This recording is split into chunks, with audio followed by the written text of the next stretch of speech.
Okay, no one can even remotely begin to say that last weekend in Christchurch, New Zealand, at that event, at that mosque shooting, that it wasn't a terrible thing. I've talked about it a couple times now, bringing up the whole PewDiePie situation and people trying to actually claim that PewDiePie, is the reason why this whole thing happened, right?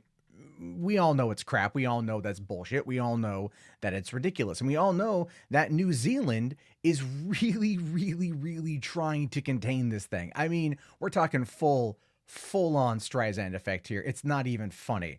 But one of the other things that we're learning outside of like mommy bloggers attempting to blame Fortnite for what happened, because yeah, that's smart. That's real smart to blame Fortnite for a dude massacring 50 people.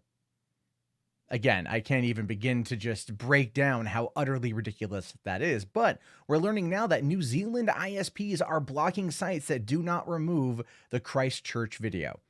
Yeah, New Zealand ISPs are outright blocking the spreading of that video. And I get it. I completely get why they want to do it. It's just a real dumb move that they shouldn't actually do. I mean that, like, legitimately. You don't want to suppress this information.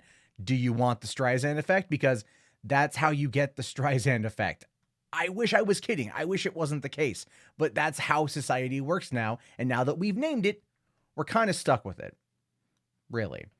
But anyway, here's what the article says. Following the Christchurch shooting last week, internet service providers in New Zealand are blocking access to websites that do not respond or refuse to comply with requests to remove uploads of the original shooter's live stream.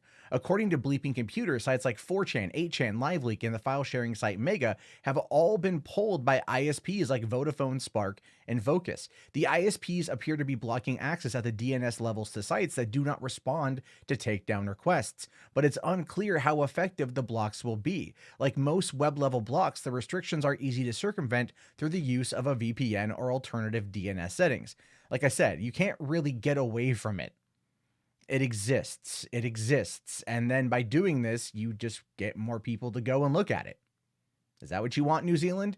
Do you want more people watching the shooting death of 50 people? I don't think so, but that's how you get it. I talked about this on Twitter the other day, and people were legitimately trying to defend these types of actions. The New Zealand government trying to put you in jail for 10 years for possessing the video. ISPs trying to block you from certain websites like 4chan, 8chan, LiveLeak, and Mega, of all things, which, by the way, has an NZ ending. It's based out of New Zealand. That one kind of felt like, honest to God, the most, like, the easiest one to do. But at the same time, 4chan and 8chan are not the problems here. It was a terrorist. It was an actual terrorist who committed these acts. But no, you want to go and you want to blame these websites for people talking about it. Now, I will fully admit that I did see video footage on 8chan of someone remixing this to Sweet Dreams, and I couldn't watch it. I couldn't watch it.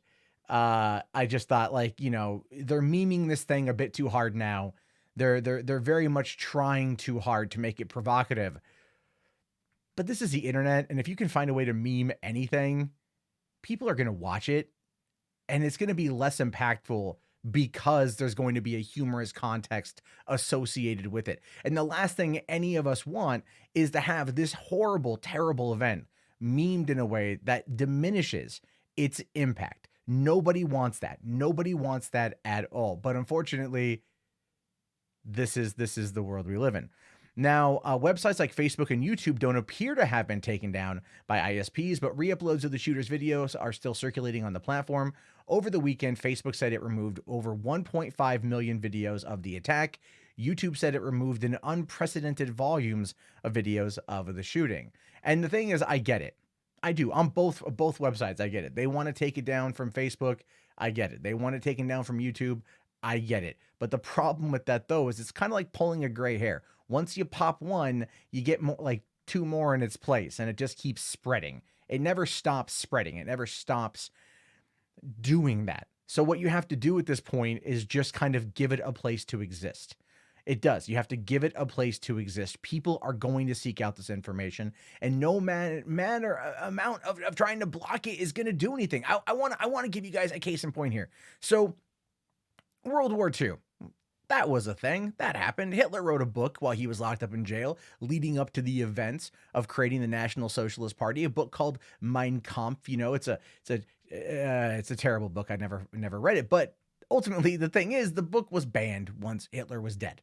All right, the state of Bavaria in Germany held the copyright to it, and they put the kibosh on it. No one could get their hands on it. No one could get anything around it. It was illegal. It was a banned book. And we know that trying to ban things, especially in regards to like literature, is never actually going to result in the ban. You just kind of come across looking like a freaking idiot because people always find ways to get it. Anyway, January 1st, 2017, I believe it was January 1st, 2017, 70 years past the death of Hitler. I forget exactly what year, but anyway, look, it came into the public domain, meaning that the state of Bavaria could in no way block the book from coming out. What happened? Publishers got their hands on it. There was an interest in the book. They started printing out copies of the book. It became the #1 selling book in Germany. I'm not even making that up. For like a couple weeks, it was #1. People flocked to Mein Kampf. People who knew that it was bad, knew that it was the writings of a sociopathic madman who wanted to exterminate an entire race of people. We know this. It's kind of common knowledge, but because they tried so desperately to control it and keep people from seeing it, the moment it became available, it blew up. And now more people have read Mein Kampf, or at least purchased a copy of Mein Kampf, and than ever they would have ever before. This is what happens when you try to suppress information. It never works. It always blows up in your face.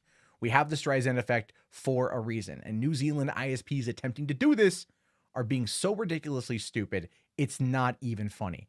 I get it. You don't want people seeing the footage. I don't want to see the footage. I wish it never existed, but it's not going to go away. And the more you try to block it, the more you try to restrict it, the more people are going to go and seek it out because they're going to sit there and go, I mean, it's terrible, but now I got to see what all the fuss is about because everyone else has seen it. You remember Two Girls, One Cup? I remember Two Girls, One Cup. You know what made it popular? Reaction videos on YouTube, right? People flocked to it. People saw it. They did. It's true. You're not going to get away from it. People are going to seek it out because it was a terrible video, but it was so shocking. People had to see it and then discuss it with their friends. That's how humans are. You tell them something is terrible and they shouldn't see it. And their initial response is to go and find it. This is why restrictions of all these things, blocking it from all these websites. I get the website's prerogative on it, but ultimately speaking here, trying like hell to block it from ISPs in the country is just going to make people go and seek it out more. And in the end, you're not even remotely going to have any control of it anyway. So just stop looking like idiots and go and try and help the people who are mourning. This is not helping them. This is not helping them. I'm telling you that. This is not